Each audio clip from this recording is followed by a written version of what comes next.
Hey everyone, welcome back to Daily Native English. Today, we're diving into a topic that's super relevant, especially if you're part of a younger generation just starting out in the job market. Yeah, because let's be real, it's way harder to land a job these days.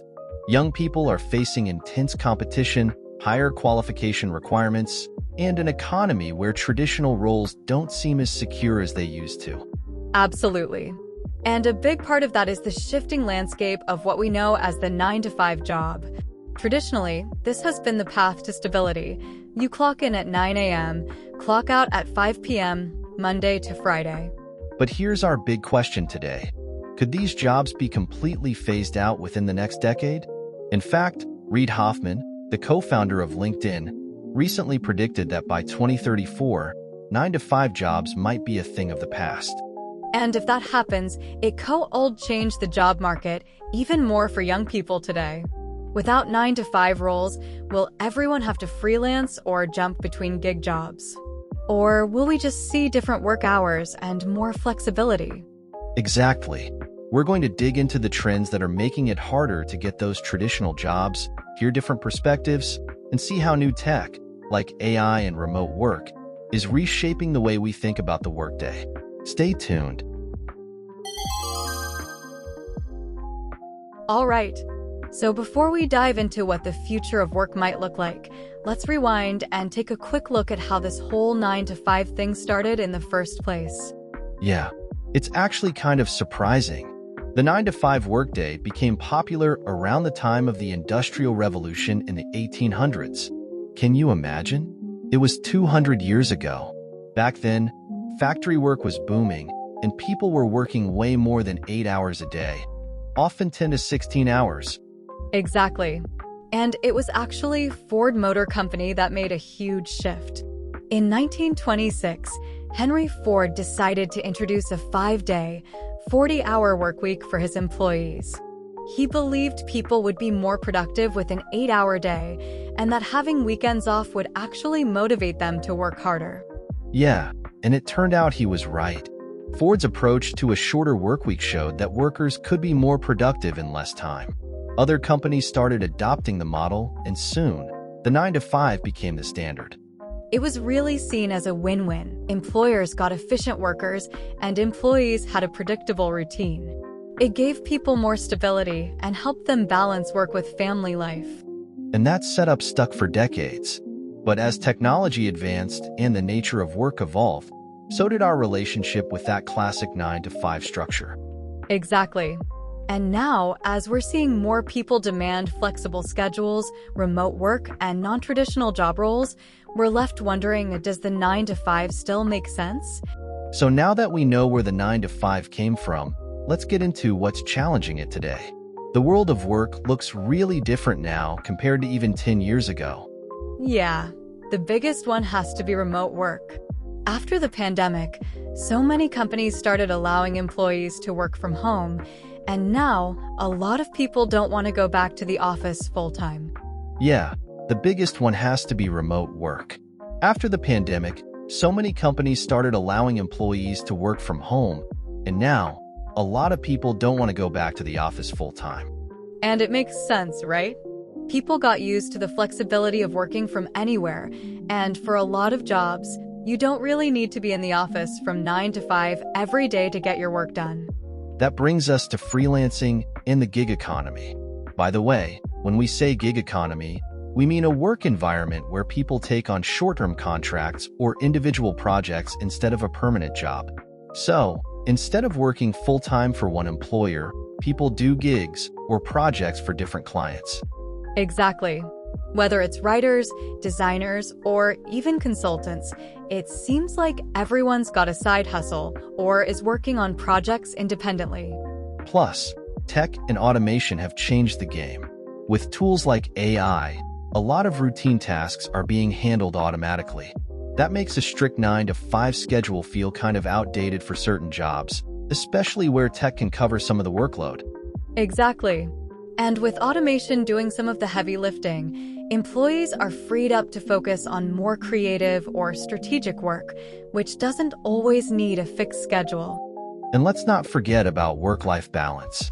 People are realizing how important it is to have flexibility for personal things, whether that's time with family, hobbies, or even just taking care of their health. The rigid 9 to 5 doesn't allow much of that. Yeah, for a lot of people, the goal isn't just about finding a job that pays well. It's about having a life outside of work. That's a huge reason why flexible hours are becoming so popular. So, with remote work, freelancing, automation, and the push for work-life balance, it's no wonder people are questioning if the 9 to 5 is even necessary anymore. Exactly.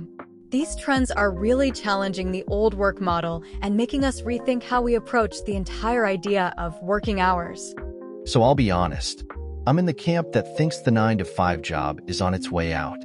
I mean, with AI, social media, and all the new tech, people have way more options now than they used to. I get that. And we've seen such a huge shift toward freelancing and the gig economy. But you think it's enough to completely replace 9 to 5s? I really do. Look at our friends who are freelancers, writers, designers, developers. They're able to work from anywhere, often picking their own hours. Young people love that flexibility. They're prioritizing independence and the freedom to travel or even just work in a coffee shop if they want. It's true. And I guess online resources are making it easier than ever to learn new skills without the whole traditional college setup. Exactly. People can learn almost anything online now. They're not locked into the college to 9 to 5 path. With platforms like YouTube, Skillshare, or free courses from universities, you can get what you need without a formal degree, and that's changing how young people look at their career options. That makes sense. But I still think certain jobs will always need people on site. I mean, construction, healthcare, manufacturing, those roles can't just be done from a laptop, right? True. Some jobs will definitely need in-person work, especially hands-on roles. So I feel like while we might see fewer 9 to 5 roles, I don't think they'll disappear completely. I think we'll see more flexible schedules within those fields, though, especially with countries experimenting with 4-day work weeks or hybrid setups. I can see that happening too. So maybe the 9 to 5 as we know it will evolve instead of vanish? Yeah, that's what I think. We might see a more blended approach, some people in 9 to 5s, but with shorter work weeks or more remote days. All right, fair point. Either way, it's clear that the next decade could bring some big changes for how we all work. Yep, and that means a lot more freedom for some, but also new challenges for those who still want or need that traditional structure. So, if the traditional 9 to 5 is evolving or even disappearing, what's going to replace it? Let's dig into some possible future job models. Yeah, one big shift we're seeing is toward project-based work. Instead of working fixed hours, people might work on specific projects with clear deadlines and goals. Exactly. It's like, here's the project, here's the deadline. Get it done however you want. It means that as long as the work is completed on time, it doesn't matter if you worked for 3 hours or 12 hours that day. And it really changes the way we measure productivity. If you're focused on project outcomes rather than hours clocked, then it's all about the end result, not how long you spent getting there. Right. We call this outcome-focused work, where the key is what you achieve, not how many hours you sit at a desk. For a lot of roles, this makes more sense, especially creative or tech-based ones where productivity can come in bursts. Definitely. And then there's hybrid and flexible schedules where people work around their own most productive times. Not everyone's an early bird or a night owl, so giving people the choice to start when they feel sharp could boost overall performance. Yeah, and hybrid schedules give employees a mix of office and remote days, which can be the best of both worlds. They get face-to-face time with colleagues, but still have that flexibility for deep focus work from home. And then we've got companies that are going fully remote. Some don't even have physical offices anymore. Employees can work from anywhere in the world, as long as they meet their responsibilities. It's amazing how that changes the whole idea of a workday. In a fully remote setup, you're often working with people across different time zones, so set hours don't always make sense. Right, and it can be freeing for employees, but it also means more responsibility to manage your own schedule and stay productive without the structure of an office. I think it'll be interesting to see how people adapt. Working from anywhere and on your own time sounds amazing, but it does require self-discipline and time management skills. Exactly. And I think we'll see companies that do fully remote work successfully focusing a lot on results rather than how or when you work. It's more about, did you deliver? So, whether it's project-based roles, outcome-focused jobs, flexible schedules, or fully remote work, we're seeing some big shifts. Each one of these models moves away from strict hours to a more personalized way of working. Yep. And that's exciting because it gives people more control over their lives and how they work. But it also means adjusting to a totally new work culture. Exactly. The big takeaway? The future of work could be a mix of all these models. It's definitely going to look different from the traditional 9-to-5. So, do you think it's good or bad to end 9-to-5 jobs? It's definitely a topic that sparks a lot of debate. Absolutely. Let's break down the pros and cons of moving away from the traditional work schedule. There's a lot to gain, but there are also some challenges we need to consider. Let's start with the positives. First up, flexibility. Without fixed hours, people can choose when they're most productive. Not everyone works best from 9 to 5, so having the freedom to work when you're sharpest can be a huge advantage. And it's not just about timing. Think about the reduced commute. If you're working remotely or on a flexible schedule, you're not stuck in traffic or crammed into a train every morning and evening. That can save hours every week. And without that daily commute, people have more time for things they enjoy, whether it's spending time with family, pursuing hobbies, or learning new skills. It's a boost for personal productivity and overall well-being. Another significant pro is the chance for more global opportunities. With remote or flexible jobs, you're not limited to companies in your local area. You can work for a company on the other side of the world if you want. Definitely. But of course, there are some downsides to consider as well. One of the biggest challenges is the lack of routine. For some people, the structure of a 9-to-5 helps them stay focused and productive. Without set hours, it can be harder to establish a rhythm. Exactly. And that can lead to burnout. When your work hours are flexible, it's easy to overwork yourself, especially if you're working from home and don't have that clear end to the workday. Right. It can be difficult to separate work from personal life when your home is also your office. Suddenly, you're answering emails at 9 p.m. or working on weekends because, technically, you could. Good point. Let's think about different professions here.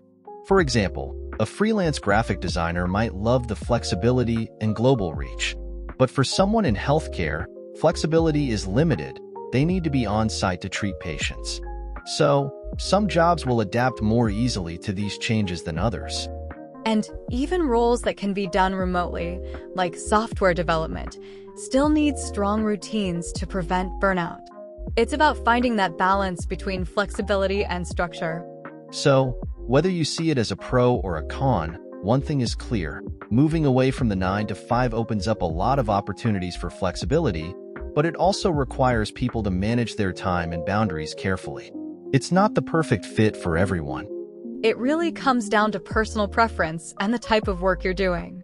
Some people will thrive with more flexibility, while others might feel a bit lost without that routine.